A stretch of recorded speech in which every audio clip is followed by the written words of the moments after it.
Napoleon Bonaparte 19वीं century के starting में यूरोप का एक बहुत ही बड़ा, बहुत फेमस फ्रेंच जनरल था। उस जमाने के यूरोप के जितने भी बड़े बड़े मिलिट्री जनरल्स थे, उन सब ने नेपोलियन के साथ लड़ाई की और वो सब हारे। इस बंदे ने अपने पूरे पॉलिटिकल करियर में 70 लड़ाइयां की थी, जिसमें से सिर्फ वो 8 हारा था, 62 वो जीता था। ये बहुत बहुत बड़ी बात थी उस जमाने के लिए। नेपोलियन ने अपने सामने बड़े बड़े नामी गिरामी जनरल्स को हराया, बट जब उसका सामना प्रकृति के एक प्राणी के साथ हुआ, तब क्या निष्कर्ष निकला, इस वीडियो में हम बात करेंगे। कहानी शुरू होती है साल 1806 से, यानी 19वीं सदी के स्टार्टिंग से। ये वो टाइम था जब यूरोप में बहुत टेंशन चल रही थी, बहुत गर्मा गर्मी थी। उसका रीजन ये था कि फ्रांस जो था वो काफी ताकतवर हो चुका था, क्योंकि नेपोलियन फ्रांस का एम्परर था, राजा था। और जितने भी यूरोप के बाकी कंट्रीज थे वो डर रहे थे नेपोलियन से, क्योंकि नेपोलियन क्या कर रहा था, फ्रांस के जो आजू बाजू के कंट्रीज हैं उन सबको धीरे धीरे करके हरा रहा था, और या तो अपने साथ जोड़ ले रहा था या अपना दोस्त बना ले रहा था। तो इस प्रकार जितने भी यूरोपियन पावर्स थे, बड़े बड़े, ऑस्ट्रिया, प्रशिया, रशिया, ब्रिटेन, ये सारे लोग को ये था कि हमको एक साथ मिलकर नेपोलियन को हराना है। इसीलिए बार बार ये सारे जो यूरोपियन पावर्स हैं वो एक साथ कोalition करते थे, मिलते थे और नेपोलियन को हराने की कोशिश करते थे, बट हर बार वो लोग हारते थे। इस वजह से ये जो सारे यूरोपियन पावर्स थे, फ्रांस को छोड़ के, जब वो मिल के आते थे नेपोलियन से लड़ने के लिए, तो बहुत सारी जो उन्होंने लड़ाइयां की, उनका नाम कहा जाता है battle of the first coalition, battle of the second coalition, third, fourth, fifth. तो 1806 में battle of the fourth coalition हुआ था। फोर्थ कोएलिशन मतलब ये चौथी बार था जब यूरोपियन पावर्स आए थे नेपोलियन को हराने के लिए। इस लड़ाई में भी नेपोलियन की जीत हुई। मैं इसीलिए कह रहा हूं कि जीत हुई क्योंकि प्रॉपरली नेपोलियन जीता नहीं था। हालांकि नेपोलियन ने प्रशिया को बुरी तरह धूल चटा दी थी, बट नेपोलियन की आर्मी की भी हालत खराब हो गई थी। वो जानता था कि अब वो रशिया को इन्वेड नहीं कर सकता।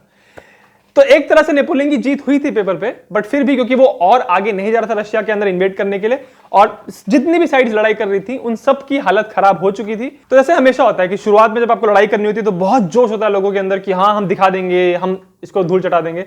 बट जब लड़ाई करते हो आप और जब आपकी हालत खराब होनी शुरू होती है, तो आपको लगता है कि नहीं, क्या रखा है लड़ाई झगड़े में, प्यार से बात करो। तो वही इन लोगों ने भी किया। तो इसलिए फिर इस लड़ाई में जितने भी मेन कंट्रीज इन्वॉल्व थे, उन सब के लीडर्स एक बार मिलने के लिए आए। उनमें नेपोलियन भी था, रशिया का राजा जार अलेक्जेंडर भी था। इस मीटिंग की शुरुआत बहुत अच्छी हुई, क्योंकि जार अलेक्जेंडर फर्स्ट, जो रशिया का राजा था उस समय, उसने नेपोलियन को कहा कि भाई जितना नफरत आप करते हो ना ब्रिटिश लोगों से, उतनी ही नफरत मैं करता हूं। तो आप अलग नहीं है जो अंग्रेजों से नफरत करते हैं। तो इस प्रकार जुलाई 1807 में ये सारे लीडर्स ने मिलकर एक ट्रीटी पे साइन किया, जिसको ट्रीटी ऑफ टिलसिट कहते हैं। इस ट्रीटी के अंतर्गत जो ये कोलिशन हारा था, उन्होंने इस बात को माना कि कुछ टेरिटरी अब नेपोलियन को दी जाएगी, और ये बात साबित हो गई कि अभी भी नेपोलियन को कोई हरा नहीं सकता। तो जब ये सारा पेपर वर्क हो गया, साइन वाइन सब हो गया, तब इन्होंने कहा कि चलो भाई जश्न मनाते हैं और करो, दारू पीते हैं, पार्टी करते हैं। तो उस पार्टी के अंदर उनका ये भी प्लान था कि हम शिकार खेलने जाएंगे। ये पहले के जमाने में बहुत होता था कि आपने बहुत कुछ उखाड़ लिया है तो अब आप शिकार खेलोगे। और शिकार खेलने के लिए उन्होंने क्या बोला, हम शिकार करने जाएंगे खरगोशों का। जब नेपोलियन ने भी कहा कि हाँ वो भी जाएगा, तो उसके साथ जो जनरल्स थे उसके आर्मी के, वो भी उसके साथ थे। और उन्होंने सोचा कि यार हमारा राजा है और ये इतना बेहतरीन कमांडर है, अब ये अगर शिकार खेलने के लिए गया और बाकी लोगों से अगर ये हार गया तो बड़ी बेइज्जती हो जाएगी, बहुत बेइज्जती हो जाएगी। तो उन्होंने क्या किया, अपने राजा को थोड़ा सा एडवांटेज मिल जाए, इसीलिए उन्होंने क्या किया, वो बहुत सारे खरगोश खरीद के लेके आ गए। और जब इनका ये जो शिकार का गेम शुरू होने वाला था, उसके जस्ट पहले उन्होंने छोड़ दिया खरगोशों को। अच्छा, उनकी उम्मीद थी कि खरगोशों को छोड़ेंगे और खरगोश भागेंगे एकदम हर तरफ, और फिर लोग शूट करना शुरू करेंगे। परंतु ऐसा बिल्कुल भी नहीं हुआ। हुआ क्या, जब खरगोशों को उन्होंने छोड़ा तो खरगोशों को लगा इतने सारे लोग हैं यहाँ पे, ये सारे लोग हमको खाने के लिए कुछ हरी भरी चीजें देंगे। तो ये सारे खरगोश जो थे वो टूट पड़े नेपोलियन के ऊपर। जितने भी लोग थे वहां पे उनके ऊपर टूट पड़े, और सब हैरान, क्योंकि एक खरगोश क्यूट लगता है, 2 खरगोश, चलिए 10 खरगोश, बट अब इमेजिन करो हम बात कर रहे हैं यहाँ पे ऑलमोस्ट 1000 खरगोशों की, और जब एक साथ आपकी तरफ आ रहे हैं, कोई भी इंसान घबरा जाएगा। और नेपोलियन भी, उसके साथ भी ऐसा ही हुआ।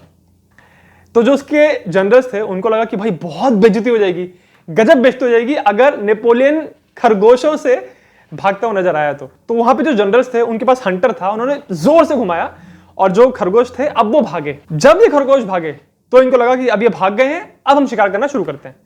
बट 2 ही मिनट के अंदर ये जो सारे खरगोश थे वो 2 ग्रुप में बढ़ गए और 2 तरफ से आके उन्होंने फिर से नेपोलियन को घेर लिया, जिसको कहते हैं क्लासिक पिंसर मूवमेंट, जहां पे 2 तरफ से फोर्सेस आती हैं और दुश्मन को घेरती हैं।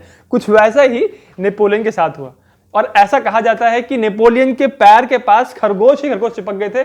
और ये देखने से बहुत फनी लग रहा था कि एक ऐसा राजा जिसने इतने सारे कंट्रीज को अभी हराया है लड़ाई में, वो स्ट्रगल कर रहा है खरगोशों के साथ। और फिर नेपोलियन कुछ नहीं कर पाया, वो जाके अपने घोड़े वाले सवारी पे बैठा और सीधा वहां से भाग खड़ा हुआ।